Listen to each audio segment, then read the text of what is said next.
Welcome to Washington Today for Monday, October 28th, 2024. I'm Gary Sterkoff. Thank you for joining us. Only 8 more days to go until Election Day, and the candidates continue to crisscross key swing states.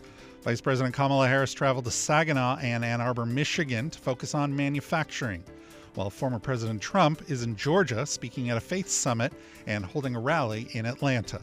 Bipartisan reaction from last night's pro-Trump rally in New York City continues today. Florida Republicans Senator Rick Scott, Representative Maria Elvira Salazar, and New York Representative Anthony D'Esposito all made statements denouncing a comedian's derogatory comments about Puerto Rico. Meanwhile, President Biden called the comments, quote, disgusting, and Vice President Harris said the event, quote, fans the fuel of hate and division. Experts from the Heritage Foundation and Brookings Institution talk about election security and integrity today. We'll hear what they had to say. And just how will the media project election night winners? A top official at the Associated Press will tell us what goes into their decision-making process. The Associated Press, reporting on last night's pro-Trump event in New York, writes that it featured, quote, crude and racist insults, turning what his campaign had dubbed as the event where he would deliver his closing message into an illustration of what turns off his critics. Here's part of the former president's speech. The United States is now an occupied country, but it will soon be an occupied country no longer. Not going to be happening. Not going to be happening. November 5th, 2024, 9 days from now, will be Liberation Day in America. It's going to be Liberation Day. On day one, I will launch the largest deportation program in American history. I'm going to get the criminals out. I will rescue every city and town that has been invaded and conquered, and we will put these vicious and bloodthirsty criminals in jail. We're going to kick them the hell out of our country as fast as possible. And to expedite removals of Tren de Aragua and other savage gangs like MS-13, which is equally vicious, I will invoke the Alien Enemies Act of 1798. Think of that. That's how far back. That's when they had law and order. They had some tough ones. Think of it, the Alien Enemies Act of 1798. You hear that, Mr. Speaker? Get ready. To target and dismantle every migrant criminal network operating on American soil. And there are lots of them. We don't have the same country anymore. You know that.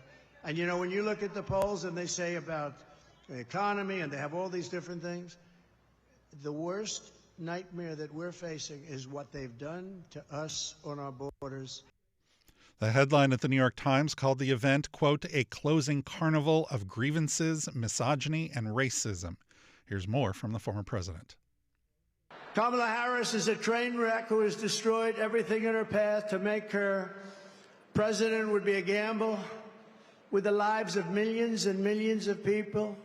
She would get us into World War III. We're very close to World War III. If you don't have a smart president, if you don't have a president that gets it, if you don't have a president that is respected by the other side, and they did respect us 4 years ago, they really respected us. Iran was broke. They had no money. Russia wouldn't have played with us at all. Russia would have never gone into Ukraine. Israel, October 7th, would never, ever have happened, would have never have happened. All those people would be alive right now, those people that were killed on that horrible day. But if you don't have a president that gets it, you know what else you wouldn't have had? You wouldn't have had the most embarrassing day in the history of our country, in my opinion, Afghanistan, the way they, not that they got out, we were getting out, but we were going to get out with dignity and strength. We got out, an embarrassment, the likes of which this country has never suffered. And because of that, Putin looked at us and they probably figured we were a paper tiger, and he went into Ukraine, and the rest is history. It would have never happened with us. And you wouldn't have had any inflation. You know, we had the best economy, but we had no inflation. And inflation has destroyed a lot of seniors on fixed income, and a lot of people in this room have been virtually destroyed by inflation. You wouldn't have had inflation. They screwed up our energy and it went up so much. And then they started spending far too much money on things like the Green New Scam, which is just a scam, just a complete scam. They actually admitted that, if you think about it. But she would get us into World War III because she's incompetent, can't do the job, unfit for it, and then all of your sons and daughters will end up getting a little notice. They'll say, Mom, Dad, what is this little green piece of paper? Ay, ay, ay, darling, that's a draft notice. They're drafting you to go and fight in some country that I've never heard this country. I've never heard of this country before. Oh, no, I don't want my baby to fight. I don't want my baby to be killed. The New York Times went on to write, quote, Donald J. Trump's closing rally at Madison Square Garden on the second to last Sunday before the election was a release of rage at a political and legal system that impeached, indicted, and convicted him. A vivid and at times racist display of the dark energy animating the MAGA movement. The article goes on to say, quote, a comic kicked off the rally by dismissing Puerto Rico as a floating island of garbage, then mocked Hispanics as failing to use birth control. That comedian is podcast host Tony Hinchcliffe. Here's a small part of what he had to say. It is absolutely wild times. It really, really is. And, there's a lot going on. Like, I don't know if you guys know this, but there's literally a floating island of garbage in the middle of the ocean right now. Yeah. I think it's called Puerto Rico. Okay. All right. Okay. According to the Times, other speakers mocked, quote, Jews as cheap and Palestinians as rock throwers, and called out a black man in the audience with a reference to watermelon. You can see the entire event at cspan.org. Senior Trump campaign advisor Danielle Alvarez said in a statement that the Puerto Rico comment, quote, does not reflect the views of President Trump or the campaign. And here's what the former president's running mate said, Senator J.D. Vance. He had this to say this afternoon on the campaign trail in Wausau, Wisconsin. And I was, like I said, I was in Madison Square Garden last night with the president, and we had well over 100,000 people between those inside and those outside, and they were, fired up. It was a celebration of America. You had a lot of fun at that rally. And you know what? Thank you. And you know what Kamala Harris and her team woke up this morning and decided to compare it to? They decided to compare us to literal Nazis for gathering in Madison Square Garden and celebrating the United States of America. These are the same people, of course, who call us racist for wanting to secure the southern border. They're the same people who have no plans, no ideas, and no solutions. All they have is hatred of their fellow citizens. And on November the 5th, I don't want us to just elect Donald J. Trump the President of the United States. I want us to reject Kamala Harris and a ridiculous name-calling over actual governance.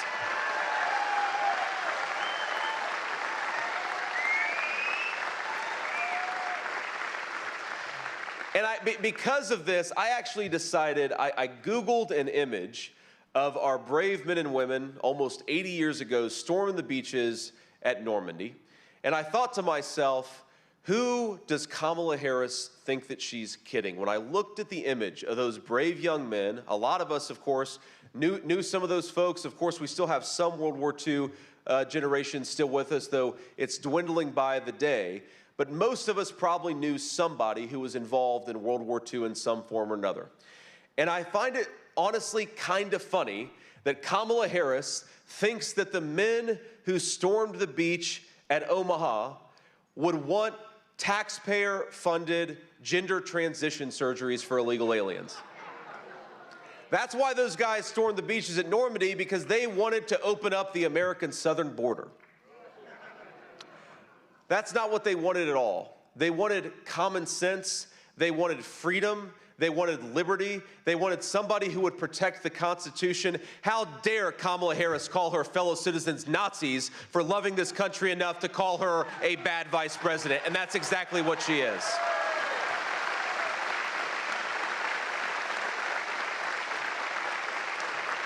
How dare Kamala Harris call her fellow citizens racist for not wanting their communities overwhelmed with fentanyl. How dare Kamala Harris call parents bad people for wanting their children to grow up in safe neighborhoods? How dare Kamala Harris call the American people bad for wanting an economy where they can afford to buy groceries and afford to put a nice roof over the heads of their children? I want us all on November the 5th, not just to make Donald J. Trump the next president, but to reject Kamala Harris and her broken politics, which is more about attacking her fellow citizens, dividing our fellow Americans, than proposing a positive agenda for how to govern. She is a disgrace. She is endangering the life of Donald J. Trump, and we're going to send her back to California where she belongs.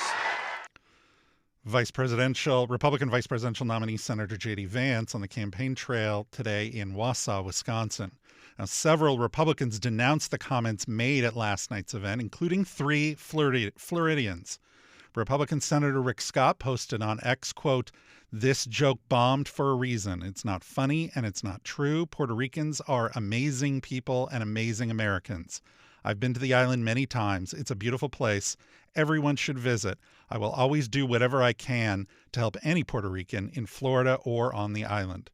Representative Maria Elvira Salazar posted, quote, disgusted by Tony Hinchcliffe's racist comment calling Puerto Rico a floating island of garbage. This rhetoric does not reflect GOP values.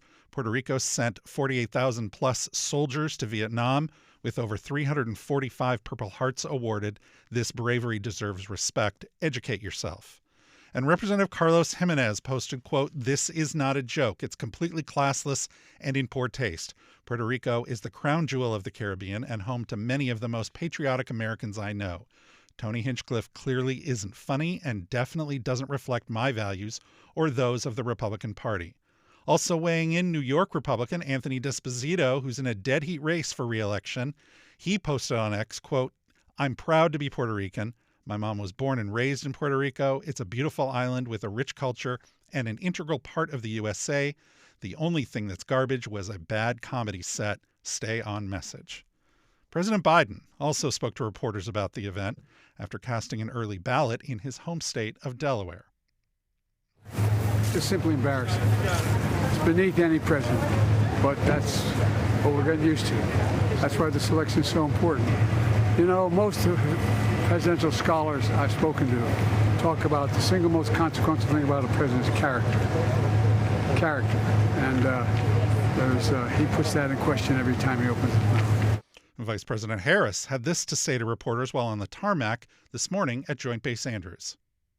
I think last night Donald Trump's event in Madison Square Garden really highlighted a point that I've been making throughout this campaign. He is focused and actually fixated on his grievances, on himself, and on dividing our country. And it is not in any way something that will strengthen the American family, the American worker. It is nothing about what he is saying that is actually going to support the aspirations, the dreams, and the ambitions of the American people. It is absolutely something that is intended to and is fanning the fuel of trying to divide our country. And as I've said many times, I'll say tomorrow night in my speech, there's a big difference between he and I. If he were elected on day one, he's going to be sitting in the Oval Office working on his enemies list. On day one, if I am elected President of the United States, which I fully intend to be, I will be working on behalf of the American people on my to-do list. I'll take any questions, yeah. Madam Vice President, Michelle Obama said recently that you faced a double standard in this campaign. Do you feel like you've had to clear a higher bar every day than Donald Trump? My role and responsibility running for President of the United States is to make my case to the American people and to earn their support. And that is why I'm spending time traveling the country to listen to folks and to talk with them about my plans for strengthening our small businesses, my plans for helping people with home ownership, my plans to help young families with children. And that's the work that I'm going to continue to do, not taking anyone for granted, but knowing that I have to earn their support. And my plans and policies, including economists who have reviewed them, point to one fact, which is that my approach will strengthen America in many ways, including our economy. Donald Trump will weaken America and our economy. She was also asked specifically about the comments about Puerto Rico. This is not new about him, by the way. What he did last night is not a discovery. It is just more of the same and maybe more vivid than usual. Donald Trump spends full time trying to have Americans point their finger at each other, fans the fuel of hate and division, and that's why people are exhausted with him. That's why people who formerly have supported Donald Trump, have voted for him, are supporting me, voting for me. People are literally ready to turn the page. They're tired of it.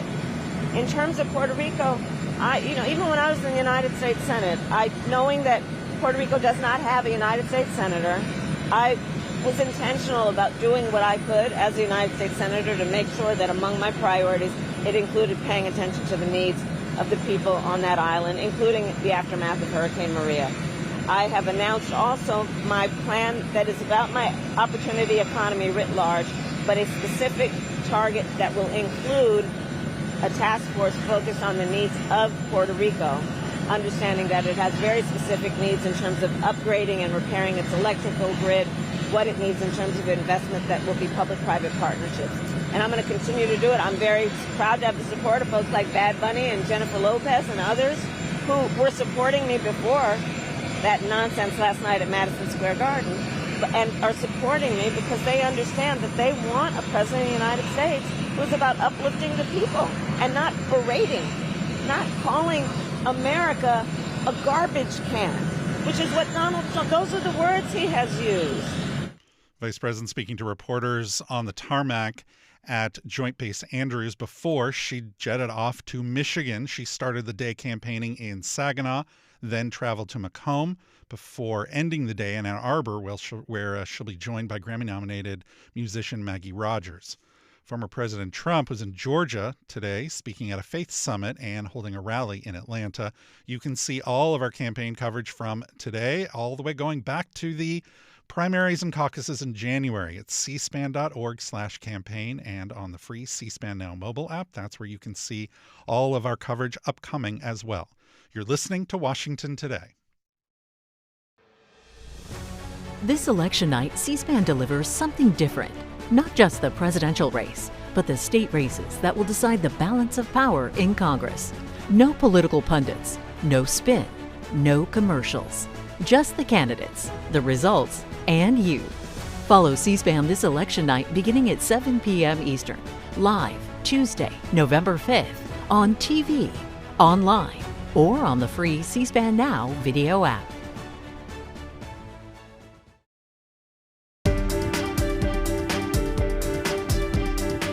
Welcome back to Washington Today. Authorities are investigating 2 ballot boxes that were set on fire early this morning in the Portland, Oregon area. Portland police responded to a call at 3:30 a.m. Pacific time about an incendiary device that was placed inside a ballot box on Southeast Morrison Street. Officials said security personnel managed to put that fire out. And Fox12.com reported that police responded to another call about 15 miles away in Vancouver, Washington, this one at a ballot box in a park and ride lot. Police say they found a suspicious device next to that box, which was smoking and on fire. Election officials say hundreds of ballots were burned there. The reports come after an incident last week in Phoenix when a mailbox outside a post office was set on fire. An unknown number of ballots were damaged there. A 35-year-old man was charged with arson in connection with that incident. Phoenix police said he told them it was not politically motivated. And here with more on election security is Hans von Spakovsky, Election Law Reform Initiative Manager and Senior Legal Fellow at the Heritage Foundation. He said he thinks the country is in a better place now than we were 4 years ago. One of the good things that came out of that election was it made a lot of state legislators realize that there were vulnerabilities in the system they ought to fix, and so there were a series of reforms passed in many states, and a number of states improved the security and integrity of their election process. Now, about 43 million people have voted already for early, either mail-in or in person. Do you support that? Do you support the ability for there to be early voting? I support the ability of early voting. I just think it shouldn't extend too far before the election. You know, I think so how much? Yeah. Yeah, I think the maximum ought to be about 2 weeks. Polling actually shows that the majority of Americans agree with that. They like early voting. They don't think it should happen 2 months before the election, before debates have occurred, before some of the news that sometimes comes out right before Election Day. So yeah, early voting is not a problem. Are there states 2 months before? Well, the longest is about 45 days. So that's about a month and a half. Yeah, about a month and a half. I caution people about voting through the mail. Yeah, that's a very convenient way to vote. But given the fact that just about a month and a half ago, the two leading organizations for election officials in the country, bipartisans, the National Association of Secretaries of State, National Association of State Election Directors, they actually wrote a joint letter to the Postal Service complaining about the mishandling of absentee ballots, election-related mail during the primary season. And their biggest complaint was delays in the delivery of the mail such that absentee ballots got in too late to be counted. So what I would urge people to do is, if you want to vote before the election, vote early in person. You know, that's the best way of guaranteeing your vote is going to count. If you have to vote with an absentee ballot because you're too physically disabled to make it in, be sure you do it very early and check with election officials before Election Day to make sure they've actually received it. And do you think that it should be counted based on the postmark or based on when it's received? No, I think it's a mistake for states to allow ballots to come in after Election Day. The rule traditionally always was the absentee ballot has to be in the hands of election officials on Election Day. I think there are many good, wise policy reasons to keep that rule in place. Now, the Heritage Foundation has a website with a database set up. It's called A Sampling of Recent Election Fraud Cases from Across the United States, and it's got some numbers here. For instance, 1561 proven instances of voter fraud, 1325 criminal convictions, there's civil penalties. Explain these numbers, explain the data behind them. Sure. Based over what time period and how many votes? That's about 20 years, but remember, it's not a comprehensive list. You know, it's a sampling of cases. Oftentimes, prosecutions aren't necessarily reported if it's a local county DA doing that, and it's hard to keep track of what's happening in the 3,000 counties across the country. So this includes local as well as state and federal? That's right. Now, we don't put a case into the database unless it is a proven case. So there's no he said, she said claims in there. It's only if someone has been convicted in a court of law, a judge has ordered a new election, or perhaps there's been an official finding, as you may recall happened in 2018 in North Carolina when the State Board of Elections there overturned a congressional race because of absentee ballot fraud. But remember, this also doesn't catch cases where prosecutors don't prosecute. And I can cite you many instances, including my own personal experience as an election official at a county level, of criminal referrals to DAs that they just didn't do anything about.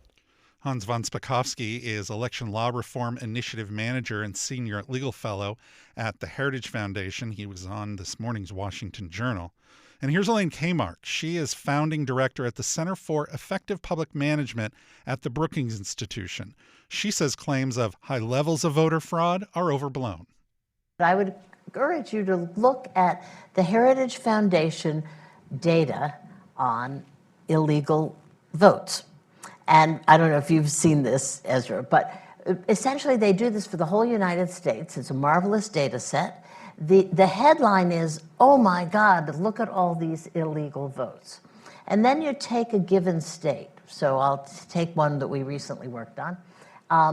There were 56 cases of people voting illegally. Those cases occurred over 25 years. 25 years. Millions and millions and millions of votes. And as you said, when you figure out the percentages, which my good interns have done for the table we did, it's 0.00002.1. You know, it's just minuscule. Think about this for a minute. if you're here in the country illegally, are you going to vote? You don't want to do anything that draws attention to yourself. You're going to stop at every stoplight, right? You're going to never jaywalk. I mean, you do not want to commit a crime because guess what? You might get sent out of the country. The whole argument that they make is just counter to common sense. Now, let's go to the threats that I worry about. I don't think we will see another January 6th. And the reason was that among all the things January 6th was, it was an intelligence failure. The people responsible for keeping the Congress safe didn't see this coming. They thought it was going to be a protest. They didn't realize it was going to be a riot. They didn't realize people would be killed, that property would be damaged, et cetera. That won't happen again, okay? For those of us who live in Washington, when we get to that point in January, we won't be able to drive our car anywhere, okay? The place will be just locked down like you wouldn't believe. But I think the threat has now gone to where there are fewer resources for finding those threats and fighting those threats. And that will be at the level of precincts and counties, where we already know that there are an unbelievable number of threats against county officials, precinct election workers, et cetera. You can imagine disruptions at the polls because of this. In Arizona 2 years ago, people were at drop boxes. There were guys with semi-automatic weapons sort of standing there for what reason, right? But to terrorize people. That's where we're going to see it. And it's going to be, you won't see it in Washington anymore, but you will see it state by state, county by county, precinct by precinct. And that has the potential for real disruption on Election Day, perhaps even delaying vote counting. Elaine Kmark, founding director at the Center for Effective Public Management at the Brookings Institution. You can see more from that event and the entire segment with Hans von Spakovsky at cspan.org and on the free C-SPAN Now mobile app. So with more than a week to go, just how will the media project election winners? Well, here's David Scott, Vice President and Head of News Strategy and Operations at the Associated Press. Well, the thing that we're looking to do is just answer one question. Can the trailing candidates catch the leader? And at the point at which we've determined, based on our look at the vote count and our analysis of the vote count, our analysis of our election survey, AP VoteCast, when we're interviewing more than 100,000 voters as they cast their ballots, our analysis of the advance vote, registration statistics, basically all of the data that's available to us with the vote count being at the heart of it. When we've determined that data makes it very clear that the trailing candidates can't catch the leader, that's when we're able to declare a winner. How do you sort through all that data? That is a lot of data to sort through in a timely manner to make a call. Yeah, so at the Associated Press, we'll be declaring winners in about 4,800 elections this November, and that assumes none of those go to a runoff, which of course some of them will in Georgia and Louisiana and the other states where there are runoffs. And so it is a tremendous amount of data, and we do it with a tremendous team. It's a big team. So our decision team at AP, 60 people, several of whom are full-time focused on elections, so they're always working on this all of the time. But under that is the team that's generating that data. And so we'll have totality across the Associated Press, about 5,000 people on the night of the general election who are working to collect the vote, count the vote, quality check it, analyze it, publish it, and then ultimately declare winners. You mentioned VoteCast. What is that? So VoteCast is our survey of the electorate. You know, we are looking to talk to voters as they are in the process of casting their ballot, either in advance or on Election Day. We execute that survey across all 50 states, and it's really the largest survey of its kind. We're aiming to talk to more than 120,000 voters in the week up to leading up to Election Day, right up until the moment polls close. We're asking them who they voted for, but also the things that motivated them as they cast their ballots, what the issues that they cared most about, what they thought about the direction of the country, and that additional data we use to declare winners. But not only to declare winners, we also use it to tell stories and to understand the electorate and to really inform all of our coverage on election night. Is that an exit poll by a different name? It's not an exit poll. It's similar to it, but we're not interviewing voters as they exit polls. How America votes has changed. In the last presidential election, more than 2/3 of Americans voted in advance. So more than 2/3 of Americans weren't available to be interviewed as they exited a polling place. So VoteCast is a different methodology, but one that we think is best for this moment, reaching voters where they are to ask them how they've cast their ballots. Why and how is it that the Associated Press can call a race right after polls close in that state? Well, it's very rare that we would do that. It's only in a small number of states where that's possible. And it's because we can look at the data from past elections. We can understand the electoral history of a state. We can look at registration statistics. We can look at the advanced vote statistics, and then we can look at results from our survey. And if all of those things line up to show that once again a candidate will have a commanding win in a state, we're able to declare a winner as soon as polls close. But it's only in a small number of places where that's possible. When do you think you will hold off on calling a race, or what would be the circumstances? When we're not certain. And that's our standard. We aim for, our standard is 100% accuracy. So if we are not certain that there is, without a shadow of a doubt, that the trailing candidates can't catch the leader, then we hold off. And if we think it's possible that the race could flip, that those trailing candidates have a path to victory, as small as it might be, as long as that path to victory exists, we can't say who's won yet. How many people make the final decision? Well, for the race for the president, it's a big team. So we start with a race caller who's looking at the race in a state very closely, very focused on a single state. They then work with an analyst who's looking at several states. If they both agree, then the decision goes up to a decision editor who reviews all of their work, and then all three of them need to agree that the race is ready to be called. And then when we get into a battleground state, or a state that we think is going to be particularly close, or a state that might ultimately lead a candidate to reach 270 electoral votes, then myself, our Washington bureau chief, and our executive editor, we all come into that conversation as well. But in reality, it's not nearly as linear as that. We're a big team. We're all together on election night. We're all looking at the data, and all of us have to agree that a race is ready to be called before we can declare a winner. How long can those decisions take? They go all night. I mean, we're engaged, right now in looking at the data, looking at registration statistics, looking at advanced vote statistics. We'll be engaged right at the moment polls close, and we see that vote count data come in. We look at our survey results, and we start making decisions. We start, declaring winners. But we only do that when we're certain that the trailing candidates can't catch up, and that can take some time. We're not in any hurry. Right, we're trying to be correct. That is our goal, 100% accuracy in declaring winners. So we take as long as it's necessary. And ultimately, it's not our decision. The voters have decided, and we're just interpreting and analyzing the votes that they've cast. David Scott, Vice President and Head of News Strategy and Operations at the Associated Press. And we invite you to watch our election night coverage here on the C-SPAN networks. We will cover not just the presidential race, but all the state races that will decide the balance of power in Congress. No political pundits, no spin, no commercials, just the candidates, the results, and you. You can get all of our coverage on November 5th on TV, here on C-SPAN Radio, online at cspan.org, or on the free C-SPAN Now video app. That's also where you can find this program as a podcast. It's also on YouTube. Just search Washington Today. And for more of the stories that are shaping Washington every day, get our daily email word for word. You can go to cspan.org/connect to subscribe. I'm Gary Sterkoff. Thanks a lot for listening today to Washington Today.